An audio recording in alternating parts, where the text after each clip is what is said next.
You are listening to the Archaeology Podcast Network. The Archaeology Podcast Network is sponsored by Codify, a California benefit corporation. Visit Codify at www.codifi.com.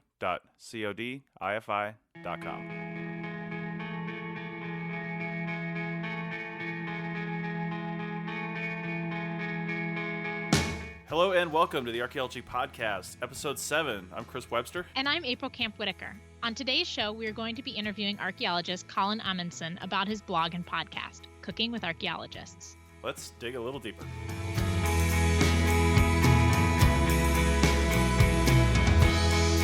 All right, we're here for Episode 7 of the Archaeology Show, and I first heard about Colin Amundsen when he actually messaged me on Facebook about the Archaeology Podcast Network, and that's when I found out that he has a podcast of his own, which we'll get into later. But first off, Colin, how's it going? I'm well, Chris. Thanks. Awesome. So why don't you tell us a little bit about yourself as an archaeologist, and then we'll get into all the other fun stuff later.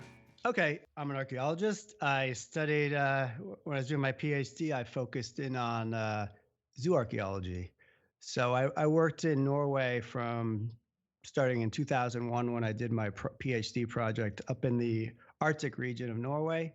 Nice. And then I graduated in 2008 from the University of New York. And from 2008 until today, I've been basically working in the field, mostly in Norway as a field archaeologist. Okay. Is that where you live? Do you live up in Norway then? No, I did for a while. I've lived in Norway for a while, but now I'm back in the States and I live in Maine. Nice. I hear you guys are getting a lot of snow up there. It's end of December as we're recording this. Yeah. Well, today we didn't get any snow. I mean, other parts of Maine got snow, but I'm right on the coast, so we didn't get any snow. We got a lot of rain. Right. Well, what I really wanted to talk to you about was your podcast called Cooking with Archaeologists. I first became aware of it as we're recording now, just less than a week ago, and I really liked it. Why don't you tell us a little bit about what the show is about, and then we'll talk about some of the guests you've had on. Okay, cool. So the show is about, just interviewing archaeologists, which at any level, I don't really care because everyone has their own view of archaeology. Everyone has gotten into it for their own reason. Whether you're a bachelor student or a long-term professor, I don't really care. Mm-hmm. It's not important. And then I want to know what people are thinking about archaeology, what they're doing in archaeology. And kind of the other side of it is one of the things from doing field work for so long and working on some really cool projects and with some great archaeologists who also turned out to be really good cooks. That's how I learned how to cook, was in the field. So for us, it was always such a big moment to have a meal at the end of the day. And so I really wanted to kind of express that to the general public, because they really don't know about the lives of archaeologists. And this is kind of one facet of mm-hmm. archaeological life is cooking and eating. And we do talk a lot about food, and my co-creator, Chris, I mean, she and I spent lots of times working in the kitchen after field work and preparing meals for everyone. So the end of the program is usually a sharing of a meal and a story, which is another aspect that I'm trying to pull out of the podcast, is storytelling. Mm-hmm. And because there's some great, as everyone knows, there's always some cool, funny stories that happens when you're in the field. So I just want the general public to know all about that. That's awesome. Everybody knows that's been on a field archaeology project that last couple hours of the day, that's like pretty much dinner is the only thing on your mind. Maybe a shower too. I don't know. And a beer. Yeah. A shower, a beer, and a dinner. Yeah, pretty much it. Yeah. Yeah. Oh my God. I actually worked with, worked with April a little bit out at their field project in southeastern Colorado this summer. And it was, it's so hot out there. All you want to do is get back into the air conditioning and make dinner and get it going. Well, they had somebody making dinner for them, which was really nice. So that's nice. Oh, we actually have the home economics teacher from the local school cooking for us. And so the cuisine that we get is truly monumental. We get fabulous things like chicken fried steak, which I think you're only allowed to eat after working a full day in the field. So yeah. So it's kind of a funny. Well, here's the story part. Can I tell a story Go ahead. Yeah. about how this all? Well, it's not so much how it happened, but this happened years ago when I started doing my PhD project, and I was working up in Norway, and I got up there, up to Tromsø University, and I was working with Bjarnar Olsen. He was running this project, and before we went out into the field, we had to stop by um, the local international food shops because they have all the ingredients that you want, and he's a phenomenal cook. So, and the rule was that he does all the cooking. So we stopped before we drove our like 6 or 8 hours to start our survey project. We stopped there. He collected everything that he needed, and that was like probably the most important thing to grab is all that stuff. And then we drove out to the field and we did our survey work. But every night we would have like Thai food, so we'd be in these cabins that no one was. We'd just rent these cabins. We're not even rent them, but they're just cabins out there that no one was using that he had got permission to use. No electricity or running water, and he'd be creating like a Thai meal for us, and it was really nice. God, that sounds fantastic. Yeah. So what are some of your most memorable episodes, like guests you've had on, and probably independent of that question is most memorable recipes, because maybe somebody had better archaeology than the recipes. Well, first, do you try all the recipes? I do. I try. Yeah, I do. I try all the recipes. I try to when I can. But yeah, I've tried. I haven't tried them all, but I've got about through 3/4 of them. So Nice. and it's good. There were some really interesting looking recipes on there, like ones for bone marrow and things like that. That might be a little more challenging to try out. Yeah, well, that's my favorite one. That's the one I did try. Really? Yeah, that's the one I recently tried that one and I liked it. That was from Bill Schindler from at Washington College. And he was a great guest. I mean, they're all great, of course. Every guest brings something different. And I really liked his talk because he was one of the few professors that actually talked on the show, has actually been talked on the show. And now I know why he is so popular. And I think last year he won the National Distinguished Professor Award because he's so engaging. And I learned so much when he was talking. It was I really enjoyed that conversation. And the flip side of that conversation with him was, he's an academic, but he also was really open and talking about bringing non-academic archaeologists, the amateur archaeologists, the guys who are doing, a lot of the other things like doing the flint work. And, he was talking about all these people that he had run into when he lived in, I think it was in New Jersey, and kind of paying respect to them and acknowledging that their contribution to archaeology, which I thought was really, really great. And he was just saying that he's learned from these guys. And so that was I really enjoyed that conversation. Nice. And how many episodes have you done so far? 22. 22. Awesome. Well, we were talking before the show. I've listened to the last one, and I'll tell you what, I wasn't familiar with the name of the recipe, but when he started describing it, your guest, Javier, when he started describing the recipe, I was like, oh, this sounds kind of like tomato soup or something like that. Like, I wasn't sure what he was talking about. And I'm looking at the pictures on the website, which is great that you have the photographs there, and then you can link in and get the recipe. But it's called salmorejo? So I don't know how to pronounce that. I can't remember. I have to look it up. Yeah, but it looks delicious, and I want to make it now.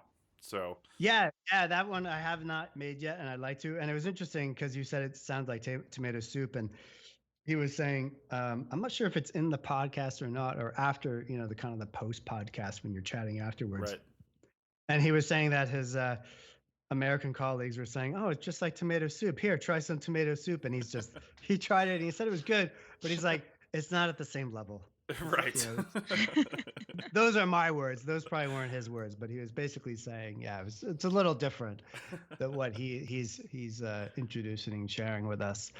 Nice. Well, have you ever thought about putting all these recipes? I mean, you've got 22 right now. Maybe producing an annual recipe book or something like that, even online. Because I think, and I would even get the permissions, of course, and maybe include a little bit of the story, like a little written story, and then a recipe book to recipe to go with it. That would be fantastic. I think I'd buy that.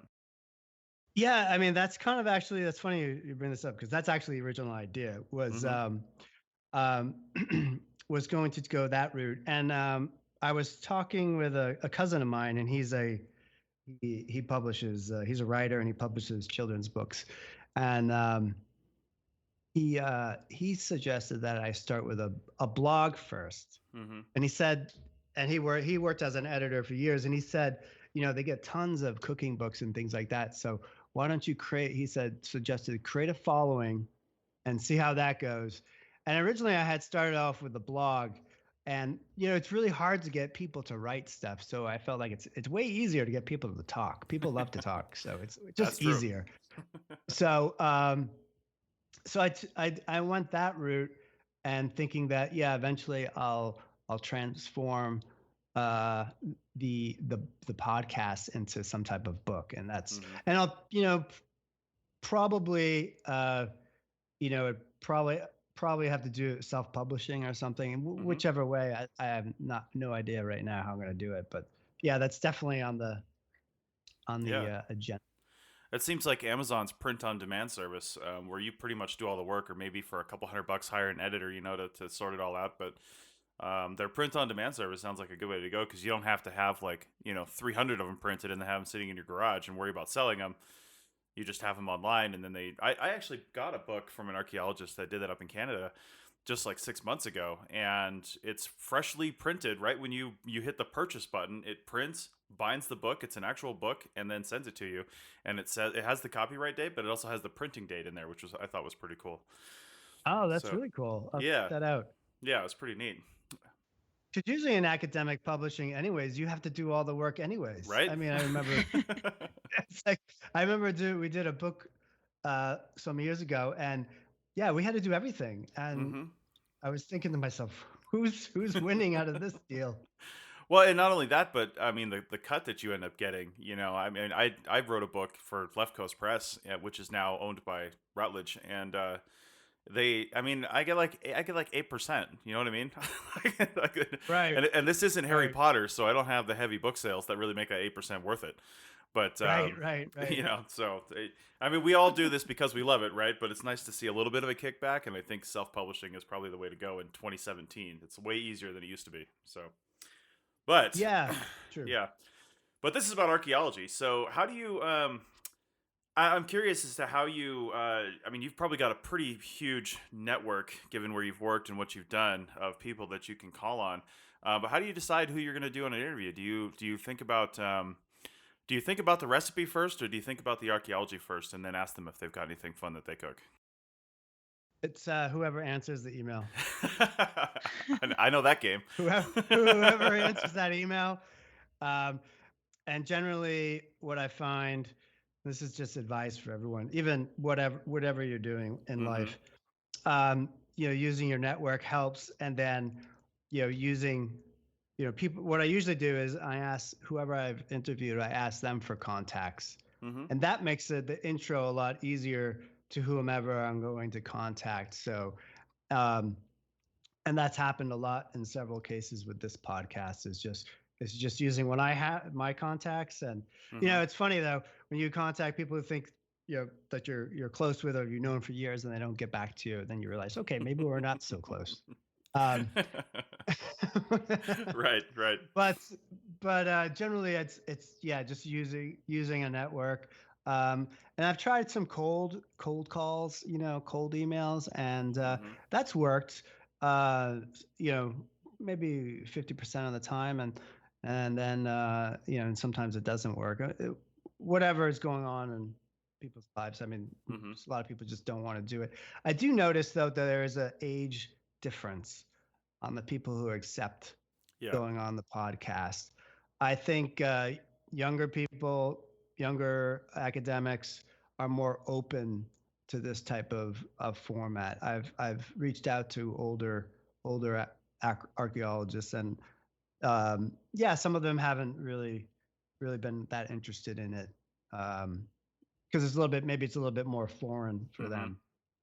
Well, and then there's the technology aspect. I've noticed that with some people. I mean, I've interviewed, I guess, hundreds of people probably at this point in the last 4 years of Wow. podcasting, and yeah, and it's you definitely see the curve there for how many people I have to use my Skype credit for and just call them rather than have them figure out Skype and make sure it's updated. That's Right, always an exactly. issue. um, Yep. yeah, well, this is really great. So what are some of the other? I'm interested in some of the other, like, your favorite experiences on this podcast. And after the break in a couple of minutes, I want to talk about sort of some of the feedback you've had from it. But until then, can you think of any other that are really your favorites that maybe listeners to this show are finding you for the first time can go and check out? Well, actually, I mean, as far as the most recent one, I'm actually editing that one right now, and I'll publish it probably later today. Is with Hmm. Sonali Gupta, and she's great. I mean, really interesting person. She's out in University of California, Los Angeles, and she worked on some Greco-Roman sites, doing pottery and Mm. doing some ethnoarchaeology stuff, which was fascinating what she did. But she herself is fascinating because she started out as a lawyer and a real, courthouse lawyer. That's her original Wow. background, and then she got into archaeology. She was a lawyer back in India, and then when she came to the United States, she was still practiced law, and then she, followed her passion into to archaeology. Hmm. And our conversation was really, she was a really interesting person, and talking about, just kind of going with what you have, working with, you're following your passions, which is a good idea. um you know if you can make money at your passions, that's even better. It's like, so I mean, you have to be realistic. Yeah. But it was a really, really great interview, just to talk to her about, talked about archaeology, and there's, talk about life a little bit, and kind of the struggles that we all have. And in general, like, a lot, if it's always interesting, the post talks are always, I enjoy the most. I don't record them, but they're really great. And just to hearing other people talk about, just, you know because we all, as archaeologists, we all kind of have the same struggles, in a little bit, in the same way, Right. general way. If you're a contract archaeologist, you're always looking for work. You know, if you're a new PhD, you're looking to try to get a job anywhere, and it's really kind of you know it's nice. It's a weird way to say it, but it's nice to hear other people are going through the same things and kind of share those experiences. So you don't feel so alone. Indeed, indeed. I agree.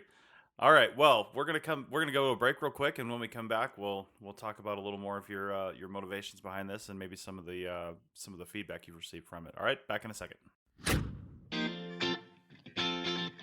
Would you like to get more involved with archaeology? Are you looking for volunteer or internship opportunities? Are you already working on community or personal archiving projects and could use some helpful hints? Check out the Ideas portal, sponsored by Codify. Visit ideas.codify.com, a free and open community tool, and share your ideas, knowledge, and advice on select topics that will lead to vibrant opportunities and initiatives for all aspects of archaeology, from fieldwork to public service. All ideas are welcome, so visit ideas.codify.com today and make your voice heard.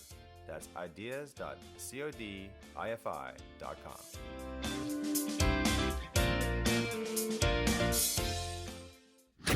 All right, we're back, and one of the things I wanted to ask you about, Colin.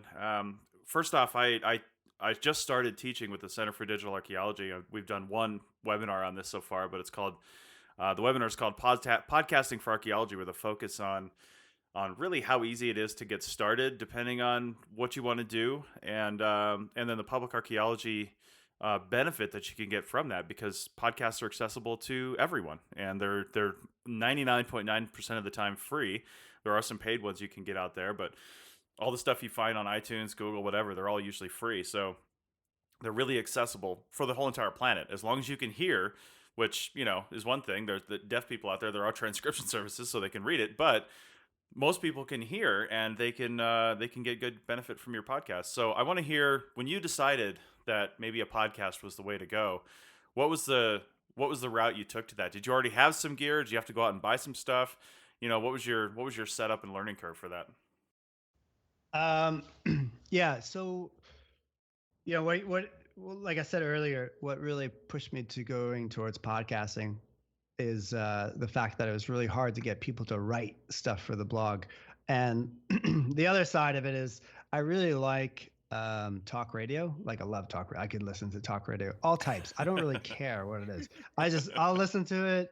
I used to listen to, when I worked in Norway, I used to listen to this show called Coast to Coast AM. Oh yeah. And do you know this show? It's I know great. that show. It's a great show. Yeah, it's such a great show. But it was so on the East Coast of the United States, I could never listen to it because it was so late. But over in Norway, I get to work at 8 o'clock in the morning. I could listen to the show, and my colleagues would be like, "What are you listening to?" Talking about aliens and werewolves. I was like, "This is great radio." Yeah. So I have really a lot of respect for radio. I think it's such a great way to communicate and reach out to people. So, kind of get into the podcast was just, kind of a natural, knowing that it was hard to get people to write, and I was a little bit apprehensive. I was a little bit nervous about the whole thing, and still am for the most part. But getting that all started, I just started Googling things, and then I came across this podcaster. And his service is really, he talks to entrepreneurs, and he also runs his podcast is also talking about, getting how to get your podcast going. And can I plug him? Can I say his go ahead, name? because I probably listened to it. So it was John Lee Dumas. Oh yeah, and he's Entrepreneur on Fire. Yes, Entrepreneur on Fire, and Yeah. it was really interesting listening to his, because his podcast, and basically he sets you up with what to do and how to do it, and that's how I followed it. I followed his formula because there's so many different ways to go, and I just said, I listened to his podcast. I never listened to his podcast, but I listened to how to set up a podcast. So, and that was a free sign up for like 8 or like 15. That's what I did, and Nice. and so I bought. I bought a mic. I have, I can't remember the brand. I can tell you later, but, and then I downloaded Audacity, which is free software. Yep. And then I started using, and then I had Skype, and then I started using Pamela call recorder for Skype. And that's worked out fine. Only recently did I change out of, using Pamela call recorder, and now I use Voicemeeter Banana, which is kind of a virtual mixing board, so I can plug in. I have the inputs from my mic, and then from Skype, and then I can bring in music as well, and then it's the recorder's right there as well, and it seems a little bit more stable. And then I bought. New recently I just bought new because I was using earbuds, and then now I bought ear Headphones. headsets. Yeah.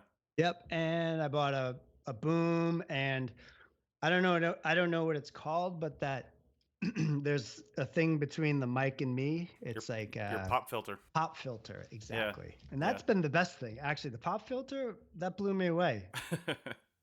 Nice. Yeah, I'm running one of those right now. I've been podcasting for 5 years now, and Wow. I know. And just in the last month and a half, I finally got a boom to get this really crazy setup off my desk, so I can actually access my keyboard and mouse while I'm doing all this.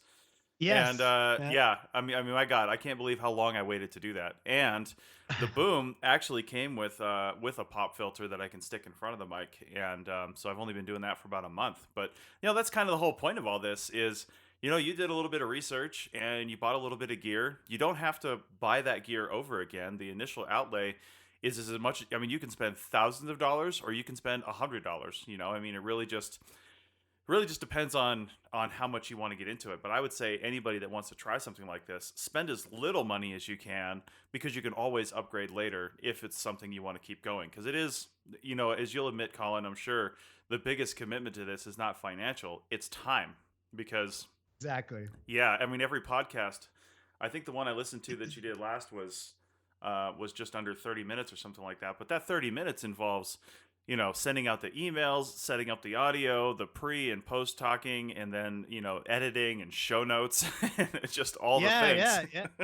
Well, yeah, show notes. Yeah, that's good. I don't even do that. But I mean, I had to get up for that one. He was in, I think he's in Madrid. So I Yeah. was up at 3:30 in the morning to call him up. So, you're absolutely right. There's a lot of time and invested in doing each podcast. Oh yeah, yeah. Especially you mostly talk to academics. It sounds like on your podcast, and I mean they could really be anywhere in the world. You've got to be ready for that. It's only rarely that we've interviewed people in other countries. Like I remember we had Australia one time, but I have like four co-hosts for that podcast, and they're spread out all over the country, all over the United States. So he actually accommodated us and got up at I think 2 o'clock in the morning or whatever it was to do that podcast. So it was pretty amazing. But I think you're right too with the aspect of blog versus podcast. It's way easier to get people to just talk and have a conversation rather than to write. It's way easier for me to do that. I mean, I had a blog that was going strong until I really kicked off the podcast, and then the podcast network that we started 2 years ago. I've all but stopped blogging on that because I simply don't have the time, and I feel like my opinions are out there enough on like the 4 shows I'm on a week. Yeah. Right. People get enough of me and my opinions. So no, I mean it's great. Yeah, I saw your stuff. I mean yeah. it's good, and it's a lot of fun. Like I really enjoy talking to people. I used to play like a game. So I lived in Norway and I lived here, and I'd come back to the United States, around Christmas time, and I didn't really have that many friends around here. So I'd just go to the local bar, and I'd always say to myself, okay, you're gonna stay. Once you hear a good story, then you have to go home. And I'd be like, yeah, okay. But every night, every time, not that I went there every night, but I went once a week, something like that. It's coming out now. Yeah. I'd go there and I just have like a great with whoever. Like doesn't matter. Could be a fisherman, could be anyone, and some people always had a great story to tell. So I'm like, really, like it's just great to hear what people have to say. Yeah. Well, I mean, archaeology is all about it's all about storytelling and about listening to the stories as well and fitting that into the narrative, I think. So, that's why it's great that your podcast format is talking about the archaeology and really, in the way that we do storytelling, and then having the recipe after that. I like that format a lot. Well, thanks. I think it's interesting. One of the things you mentioned is that you wanted to kind of bring forward the lifestyle of the archaeologist through kind of not only the research that we do, but the foodways that we get engaged in, and kind of help the public understand what it is we do through this medium. Do you think you're having a lot of success with that? What's your kind of listening audience like? Do you know? I actually do. I mean, I think I have a general idea as far as the listeners now, and I think it was through. I can't remember. So I had an idea of like as far as the percentages, mostly females for one that listen to the show. And as far as feedback, I get a lot of feedback from other archaeologists who really like it. I don't really get any feedback so much from the general public, and the little bit I have has been always very positive. The one thing that kind of changed the format of the show a little bit was when I first did when I had done the very first podcast, or maybe it was the second podcast. I had a buddy of mine who's not an archaeologist. He's a kind of entrepreneur. Mm-hmm. Listen to the podcast, and I got feedback from him. You always want to get, like you guys what we're kind of talking about is you want to get feedback from the general public. whatever product you're doing, you want to Right. get feedback. And so even though it was coming from one person, yeah, I kind of took it, as kind of a blanket thing, because he kind of is a, all around guy and all that. So his comment was, why do I care about somebody who's never had a job? I want to learn something. So why don't you think about that? And I was like, okay, yeah, because I was like, okay, you got a point. Um, I was interviewing a friend of mine who's really a fantastic archaeologist, but we were just talking about stories, and he had a great story, but he had a good point, which was, if he's going to listen to a podcast, he wants to learn something new. Mm-hmm. So that's when I kind of, it's the pivoting part of any business is that was a pivot for me, was getting that feedback, because I felt like it was he had a strong sentiment, feeling about it. So I was like, okay, I gotta pivot and change the way I present this podcast. Yeah. I think that's really useful. I always use my husband as that guinea pig. I call him the everyman because he's not an archaeologist, and he's picked it all up by hanging out with archaeologists. And so it's nice to have someone you can just say, does this make sense? Are there words here you don't understand? Does this matter to you? Mm-hmm. Right. That's very critical. And I think that is the point of everything and people have to be open. You can't be afraid to pivot, right? In business, you do this all the time. You have to be able to change. You got to get feedback. One of the things that this John Lee Dumas talked about was create your avatar and think about who you're podcasting to, right? So who's the person you're podcasting? So I had this an idea of a person. It's a real person. He's the English guy who lives in Australia, and I've known him for almost 20 years. So he was my avatar. But then, as I mentioned earlier, then I got my feedback of who's actually listening to the show, and he wasn't my avatar. Like, my avatar is a female, probably, most likely university educated, between late 20s to mid 30s. That's what I think would be my general audience for the podcast. But it's interesting to just get that feedback, both from people and also from, like, say, I forget what the analytic page is, but it comes back when you're on your Facebook page and tells you. Oh, right. Yeah. Yeah. Well, and you use Libsyn too for your hosting. They have some pretty good analytics. Yeah, maybe it was Libsyn. Yeah, that's right. That's Libsyn. Yeah. I use Libsyn for my hosting. I forgot about that part. Yeah. Yeah. They have some. I just recently dropped them. I tried them out for about a year on one of my shows, but if I can't put all what's at the end of January going to be 18 of our podcasts on there, then I don't want to do it. So the only reason I dropped them, because it's at $20 a month for the package that I was using. I mean, that gets a little pricey when you got a ton of shows, but for just one, that's actually really good. I love their stability and their and the stats that they give you back. And another note on comment, I hear John Lee Dumas say that all the time, and the interesting thing about his show, for people that have never heard of Entrepreneur on Fire, is he has a very strict show format. He's very specific questions that he asks in a very specific order. I mean, there's chat and there's back and forth, but he really kind of keeps it going, and it's usually less than 30 minutes. And one of the reasons he does that is because he has a podcast every day. And I mean, every day of the week, 365 days a year, there's a show, and it's a new show, and it's not a repeat. And the way that he's able to do that is he batch schedules episodes. Like, he'll record 15 or 20 in one day and then be done with it. And I think at this point, since he's always saying it, he's got a 6 or 7 figure business doing this, because he does other things as well.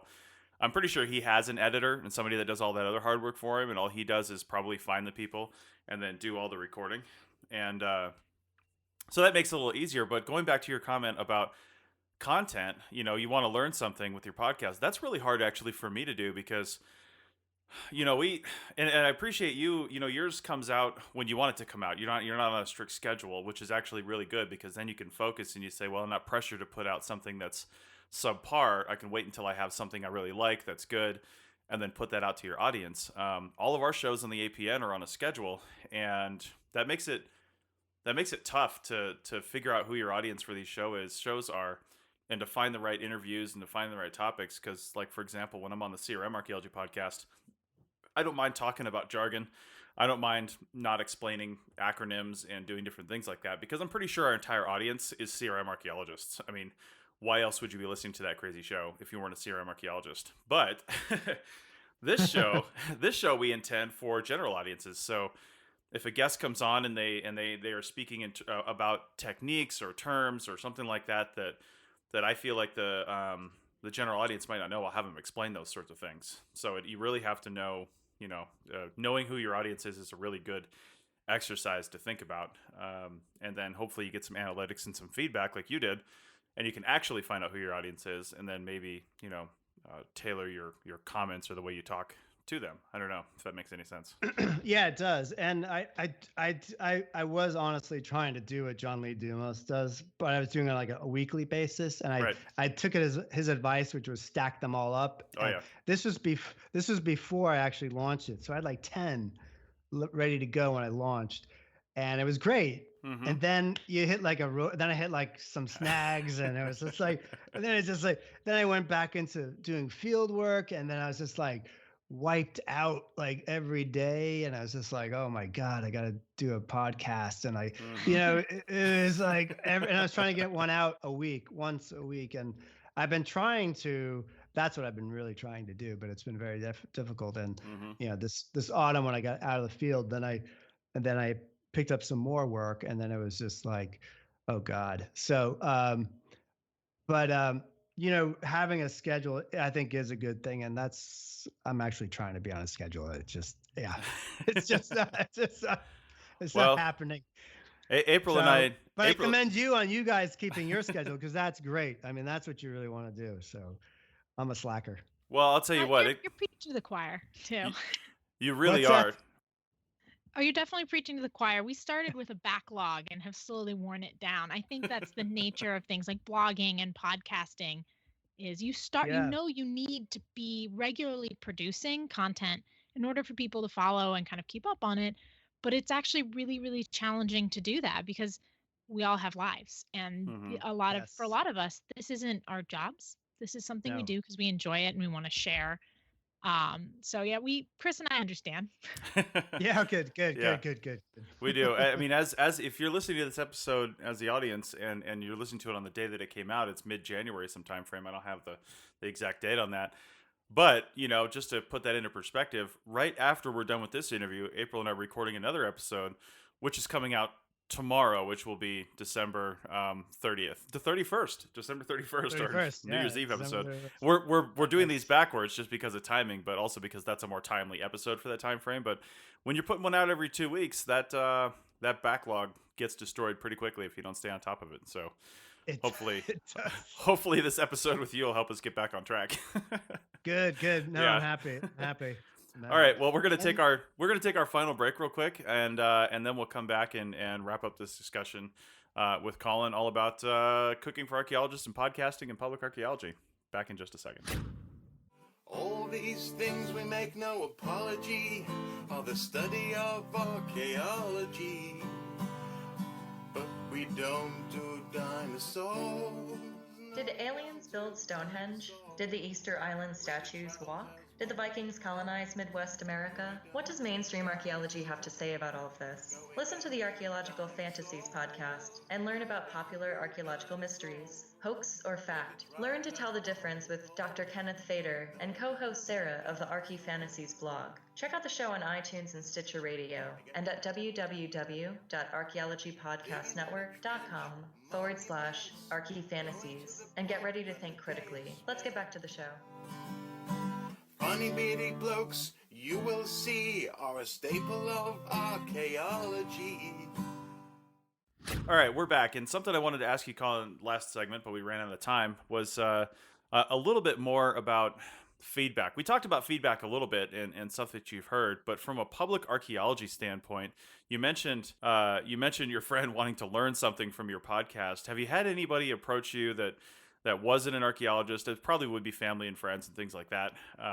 But that said, hey, I really learned something or anything like that. I know feedback is notoriously hard to get with podcasting. I mean, in years of podcasting, we get very few comments because people just don't have time. It's not that they don't want to comment. Right. They just don't have time. Right. So Have you received anything like that, or even moving forward into like conferences and stuff? I always get people coming up to me at conferences, partly weirdly because they recognize my voice, which is always strange, and they hear me talking in the exhibit hall or something, and they're like, That's great. they're like, "Hey, are you on a podcast?" And then we talk about what kind of impact it had on them. So have you had anything back like that kind of keeps you going, or is it like talking into the void sometimes? Yeah, a little bit, but then every now and then somebody pops up and gives you a little boot bump, right? Like you gave me a bump. Like I was like, all right, cool. Some recognition, because that's it helps. It keeps you motivated, being does. recognized. This last when I was in the field, I got a invite to go and do well, first I got that invite. There's an invite to do a TEDx talk, which was great. But then I got this invite to the Southeastern Archaeological Conference to give a talk on public outreach and podcasting. Or it was just public outreach. It wasn't about podcasting, but it was just public outreach. I was and at that was SEAC, just yeah. Oh, you were there? Yeah, we were in the book room. We had the booth called Codify with Digital Archaeology. I was in that booth. Oh my God. I walked through there. I should have. That's funny. Yeah. So I went to there. It was like a 3-minute talk, and I was the moderator. It was interesting. No one had ever, besides the woman who invited us to the conference. I think when she asked, had anyone ever heard the show? I think in a room of maybe 80 people, I think like 3 people and me put our hands up. So no one really ever heard of it, but that's okay.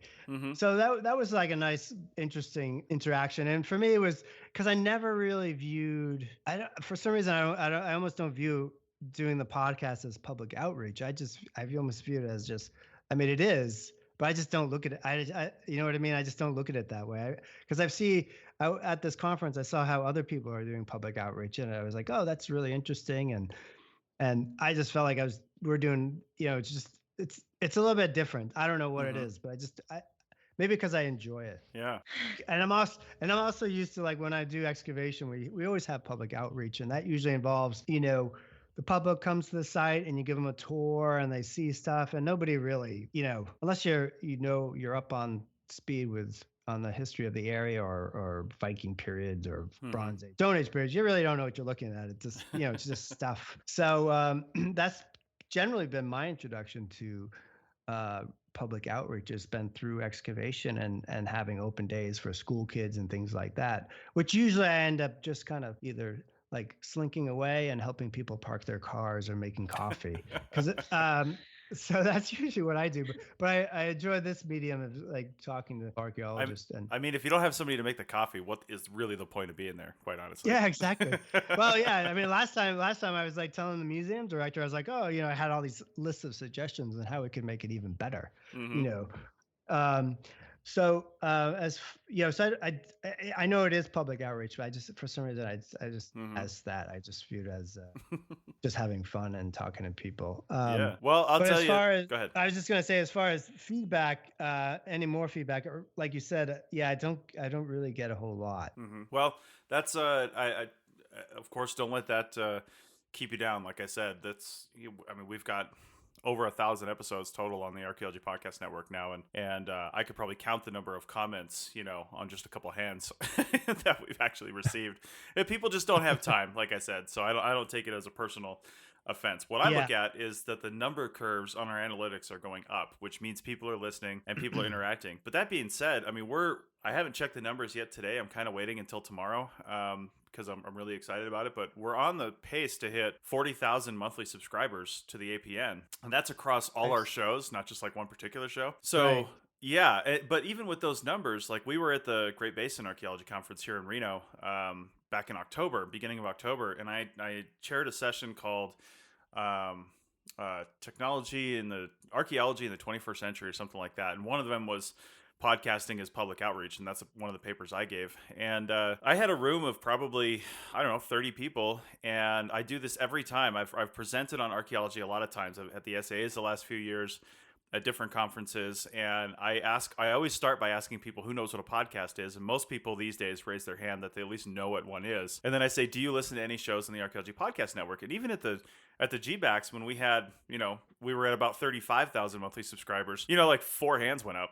And I'm like, you guys are Right. archaeologists. What are you listening to? But but somebody's listening, and that's, I think, really the point is as long as one person's listening, I don't care who they are, but as long as one person's listening and maybe they tell somebody else about it, or maybe they squirrel away a little piece of knowledge that they can pull out at some point and really dispel some sort of myth or tell somebody, no, that's not actually how it is. I heard it on a podcast and it's actually this way. And I think that thought that that's actually happening is kind of what keeps me going. Yeah. And really keeps me going. That being said, when we do get feedback, I just got an email yesterday that was probably the best email I've ever received for podcasting. And it was just this person who was, she was not even in archaeology. She'd gotten out of it and she was working another job and kind of feeling down about her decisions, even though she was making good money and had great benefits, which you don't always get in archaeology. So she was enjoying that. And then she found our podcast and learned through listening to that for the last couple of years that, it's not always a linear path. It's always, it's different steps you can take, and you can get out of it for a while and come back in and be there waiting for you and all these things. And now she's back in archaeology and applying to grad school.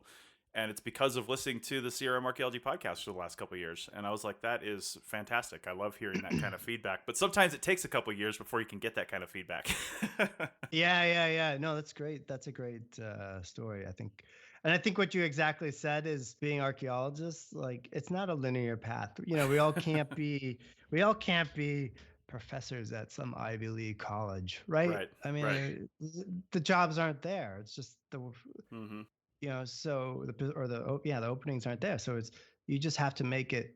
You have to make your own thing, like you guys have done. Mm-hmm. Thing, and that's Yeah. really cool. And using the technology that we have and kind of taking it to the next level. Right. Exactly. Well, I was wondering, have you thought about? We talked a little bit early on I think in the first segment about kind of where you get your guests and things like that and sending out emails. But I would like to make a suggestion to you to check out some of the CRM related groups on Facebook, like Archeo Field Techs. I'm a moderator over there. There's almost 2,000 members, I think. And then the North American Archaeological Tech Forum is a little bit smaller, but still has a lot of field technicians. Because I'll tell you what, I've seen some pretty crazy meals, and I've seen pretty fantastic meals made on like CRM camping projects. I think I was just telling somebody this the other day. We had one project where at some point on one of the 10-day sessions out in the middle of nowhere in central Nevada, it ended up being like 7 guys out there camping. I don't know how that worked out. We had women on the crew before, and I can't remember what led to this, but it was like 7 guys. And on one night, we had all being cooked mostly on shovels around the campfire, like tinfoil covered shovels. We had like 8 different kinds of meat cooking, and we didn't plan that, but it was an interesting night, and it was just different things like that. So it's definitely an untapped resource, and I think just putting some feelers out over there and saying, hey, you got any interesting recipes? Start the conversation that way, and then they've all got stories. So all right, that's great. Yeah, I mean, because I'm a little light on getting North American archaeologists on the show. Yeah. So I really that's a great idea. Great idea. I'll do that. I'm sure April's got some good field stories too with that. Oh yeah, we have a really good secret family recipe for ramen with Asian vegetables. Nice. Our go-to field food, and it's literally packages of Oriental flavor ramen because Yep. that's the one, and cans And the frozen vegetables. Well, it's not frozen. It's those canned like water chestnuts and bamboo sprouts, and yes, to keep with the theme. And that's one of our outback field foods. That's great. I'd love to hear that. Yeah, the 2 things I really hate are those canned water chestnuts and those canned bamboo shoots. Gotta go. Well, you mix them with ramen, and it just elevates everything to a new Yeah. level. Nice. No, I was going to say that another good source, and this is also a plug, is that the SAA has a student Facebook page for its SAA student members. And, I'll say that students are always looking for chances to talk about research and promote themselves. So, yes. as I'm sure you've run into as you're talking about the composition of who's willing to talk to you and get back to you. And yeah, that's true. I do get a lot of PhD students who are Yeah, great guests. Great guests. Yeah, A lot of ramen recipes with those PhD students, I'm sure. Yeah. yeah. You could probably make an entire field cookbook on cooking with ramen, like the different ways. You Yes, but you probably could. Yeah. who would buy it? Yeah. Well, I guess if I think it would be a copy passed around to other field archaeologists. Like one copy Okay. would get purchased, and then it would just get photocopied and passed around. Yeah, exactly. Exactly. Nice, Exactly. nice. Yeah, both April's parents are archaeologists, so I'm sure she grew up on field cooking. So it kind of explains a Oh, lot, wow. really. It does. Oh, wow. I'll eat anything. Almost anything is considered an edible dish in my household. That's awesome. All right. Well, as we start wrapping up this podcast, Colin, is there anything that you wanted to let us know about what you've got going on in the future, or anything like that that we want to tell our audience? No, we're just gonna be, continuing kind of pressing forward with getting interviews and publishing those whenever we can. And Chris, my co-creator, she's gonna be working on the Twitter page. We're gonna start doing that, trying that out. I'm not really a big fan of it, like just because she's running the social media aspect, like Facebook and stuff like that. So Yeah. we're gonna start doing that. So other than that, just trying to grow and build the audience. That's it. That's the main goal right now, is just trying to grow our audience and What send a is good product. is your co-blogger Chris? It's Christine. What's her full name? Santisban. Oh, okay. Yeah. Is she ever on the podcast, or is she just maintaining the blog and social media side of it? She's just doing the social media. We had talked about it. We had actually talked about maybe doing a bilingual one. Like she lives in Barcelona, so we were thinking about doing one in Spanish as well. But she really didn't want to. She thought it would just be better if I stuck with being the host and interview people. And she tries to get guests, and a lot of the guests, at least half of them she's gotten, so that's been great. And Awesome. and it's good to have a sounding board, someone to kind of be in there with you, to help you kind of. It's always good to have someone else by your side. So you've got a producer. That's awesome. That's what she yeah, is. yeah. So it's good. It's good. So we just kind of like sound each other, give each, I throw out my ideas where I want to go with it, everything, and and that's how. And it works out well.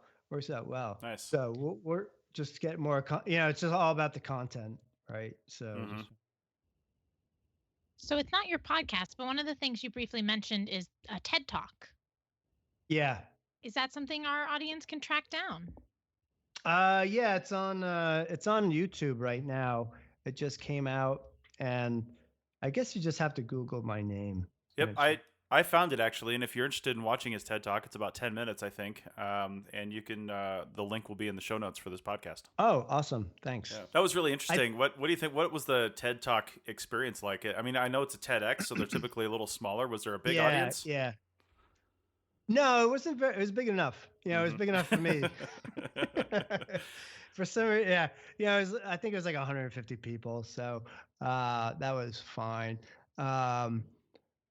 It was interesting because it's 10 minutes, and they're really strict on those 10 minutes. Oh yeah. And we did prep.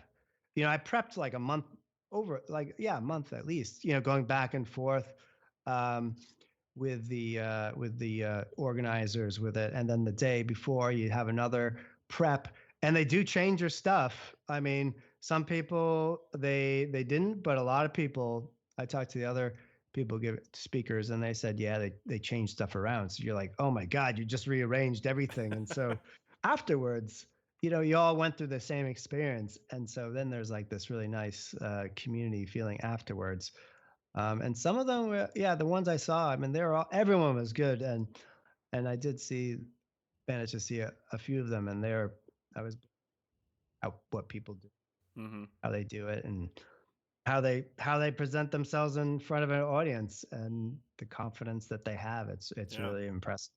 So, well, I imagine podcasting helped a little bit with that, because this isn't like TED Talks, of course, aren't like your typical conference presentation where you're most of your people are standing up there rigidly holding on to the lectern and just reading a paper and not making any eye contact whatsoever, and awkwardly clicking their slides. You definitely looked like you had some preparation, because you were up there. You weren't staring down at the thing, and it was really good, and that takes a lot of work to get ready for. Yeah, yeah. I think I read that thing 50 times. And to be honest with you, it was real. I could not. They wanted you to memorize it, but I just couldn't memorize I couldn't memorize it. I couldn't get up there and do it on the fly. I just felt like there was so much information that you wanted to get out in 10 minutes. Yeah. And so they want it professional, and I was like, okay. And so I did have like a teleprompter, and it was kind of funny because it was just a computer screen, it was just my presentation. And a few other people had the same thing, but the woman who ran she was in charge of all the present. She was great. But as I was talking, she's kind of scrolling down, and every so often, like, it would readjust itself, so the words, everything would start moving, and in my heart, I'm like panicking, like, oh my God, don't be that guy, right? Don't be, but maybe you get more. Maybe if I had a complete meltdown, you'd get a lot of hits on your YouTube. You probably would, yeah. I don't think they're the kind of hits you want, but you get a lot of hits. For sure. Exactly, yeah, you get a lot of hits. Like, be sure to scramble to that. Scramble over to that YouTube channel and get your podcast link in there. Yeah. All right, well, we're gonna wrap this up. Thanks a lot, Colin, for doing this. And if anybody's interested in anything else from Colin, we've got his website and that TED Talk linked into the show notes for this episode at archaeologypodcastnetwork.com/archaeology/7 for this episode. So check that out. Colin, again, thanks a lot, and we look forward to many more great podcasts and the hopefully some sort of Kickstarter campaign to come out for the cookbook. That's a great idea. Yeah, that's great. Thanks, Chris and April. I really appreciate it. Thanks for everything. Pleasure having you.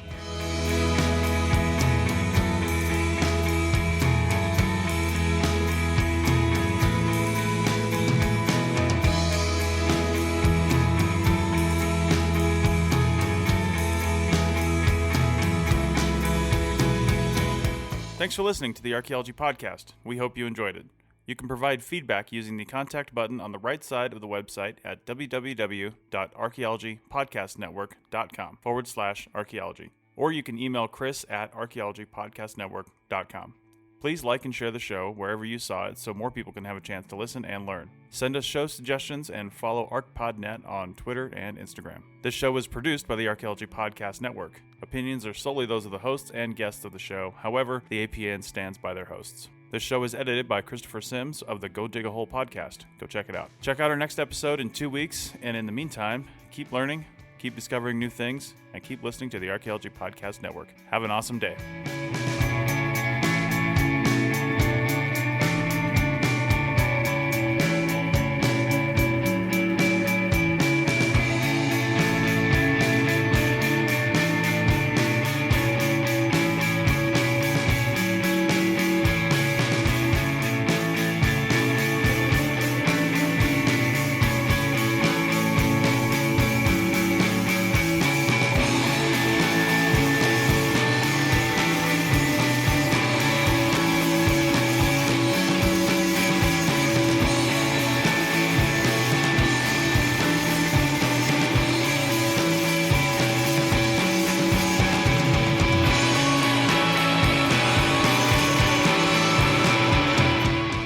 A presentation of the Archaeology Podcast Network. Visit us on the web for show notes and other podcasts at www.archaeologypodcastnetwork.com. Contact us at chris@archaeologypodcastnetwork.com.